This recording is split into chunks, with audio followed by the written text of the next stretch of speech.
사랑하는 성도님들, 드디어 150편에 달하는 로마서 매일 묵상이 끝이 납니다. 로마서는요, 복음에 대한 것에 관해서는 성경 전체에서도 가장 훌륭하게 잘 기록해 놓은 책입니다. 그러니 로마서를 모르고 복음에 대해서 이야기를 할 수는 없겠죠. 그러므로 복음에 대한 의문이 들 때나 혹은 믿음에 대한 의심이 들 때 꼭 이 로마서 매일 묵상 150편을 차례차례 다시 묵상하시기를 부탁을 드립니다. 사실 150편이 넘죠. 로마서에서 가장 중요한 장인 이 로마서 8장은 고난주간 특별 새벽기도의 설교로 6편이 진행되었으니까요. 그것도 잊지 마시고 빠뜨리지 마시고 꼭 들으시기를 바랍니다. 행여나 지금까지 이 매일 묵상 안 들으신 분이 계시다면 내가 이런 복음에 관한 이런 것도 모르고 천국 간다고 라는 마음가짐을 가지셔야 합니다.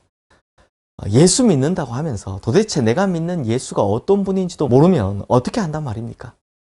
복음에 대해서, 복음으로 내가 구원을 받는다고 하는데 복음에 대해서 모른다고 하면 어떻게 한단 말입니까? 아직도 교회 학교 시절에 가진 그런 지식 가지고 신앙생활하면 안 되겠죠. 그러므로 복음에 대한 정수를 펼쳐가는 로마서의 이야기를 처음부터 차근차근 묵상하시며 다시 꼭 들으시기를 부탁을 드립니다. 이제 다음 주부터는 창세기를 진행하려고 하는데요. 로마서는 이게 서신서다 보니 편집글이다 보니 스토리텔링이 아니라서 좀 재미없으셨죠. 대신 한 절 한 절이 중요해서 정말 쪼개고 쪼개서 전달을 해드렸는데요. 창세기는 이 스토리 중심으로 가는 책이다 보니 한 장 한 장 이렇게 좀 큼직큼직하게 가려고 합니다. 그렇게 창세기 50장을 다 다루면 2020년이 끝날 것 같더라고요. 내년에는 또 어떻게 될지 몰라서 우선 창세기를 50장으로 매일 아침마다 간단히 보려고 합니다. 역시나 재미있게 또 은혜롭게 봐주시기를 부탁드립니다. 아무래도 창세기가 좀 우리 성도님들에게 익숙하시다 보니까 이게 스토리텔링 중간중간에 있는 부분들을 해석하면 우리 성도님께서 더 잘 이해하시고 더 좋아하실 것 같습니다.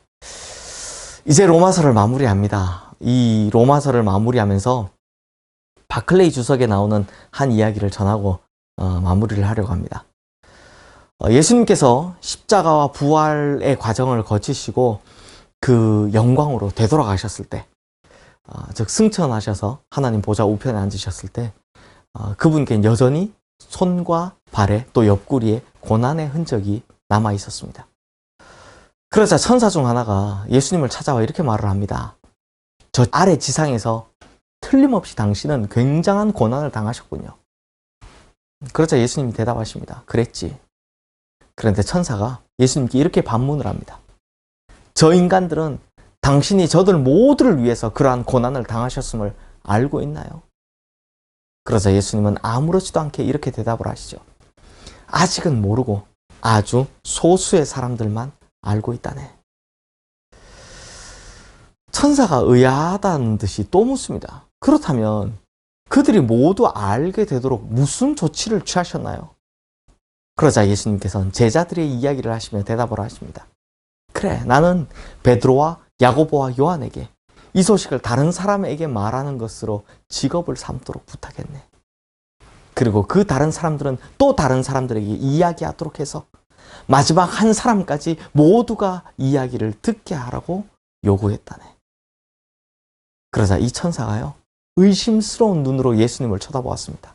왜냐하면 이 천사는 인간이 얼마나 믿을 수 없는 존재인지를 너무나도 잘 알고 있었기 때문입니다. 그래서 계속해서 질문을 합니다. 그런데 만일 베드로와 야고보와 요한이 그걸 잊어버렸다면 어떻게 하죠? 저들이 이야기하는데 실증을 내면 어떻게 하죠? 20세기를 내려가는 동안 인간을 향한 당신의 사랑에 대한 이야기를 사람들이 집어치우고 하지 않게 되면 그때는 어떻게 하죠?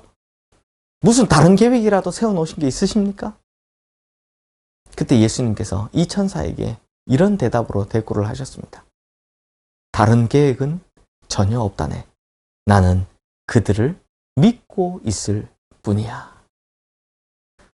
사랑하는 성도님들, 예수님은 복음을 우리에게 주셨습니다. 그리고 우리에게 이 복음을 전파할 책임도 맡겨주셨습니다. 이 복음이 전파되기 위해서 다른 방법은 없다라고 하십니다. 오직 주님께서는 우리만 믿고 기다리고 계신 것입니다. 그런데 아직도 이 복음이 무엇인지도 모르고 있다면, 또는 뭐 믿기만 하면 되지 하면서 알려고 하지도 않는다면 정말 주님께 대한 신의를 저버리는 것 아니겠습니까? 뿐만 아니라 내 욕심 챙기는 일에만 바쁘지 복음 전파하는 일에는 게을리한다면 그야말로 주님께 대한 신뢰를 저버리는 것 아니겠습니까? 사랑하는 성도님들, 지금까지 베드로나 요한이나 또 수많은 예수 그리스도의 제자들이 복음 전파의 사명을 잘 감당해왔기 때문에 이 복음이 2000년을 지난 이 땅까지 이르러 우리가 예수를 믿게 되었습니다. 그런데 여기서 우리만 천국 가면 되지 뭐 하며 복음 전파하는 것을 멈춘다면 주님의 마음이 어떠하겠습니까? 성도님들, 주님은 여전히 우리를 믿고 계십니다. 다른 방법은 마련해 두지 않으셨습니다. 오직 우리를 믿고 우리에게 맡겨주신 것입니다. 그러므로 먼저는 복음에 능통한 자가 되고 그 다음으로는 복음을 전함에 능통한 자가 되어서 주님께 실망이 아니라 기쁨을 드리는, 주님께서 우리를 보며 내가 너 구원하기를 참 잘했다라고 흡족해 하시는 그런 성도님들 되시기를 주님의 이름으로 축원합니다. 이때까지 매일 묵상 150편 로마서 잘 들어주셔서 너무나 감사합니다. 기도하겠습니다. 하나님 아버지, 주님께서 우리에게 이 복음을 전해주시며 기대하신 바는 이 복음을 땅끝까지 전해라 라는 것이죠. 그리고 주님께서는 우리를 믿고 있다 라고 하십니다. 그러므로 우리가 주님께 신의를 저버리는 자가 되지 않게 하여 주시옵소서.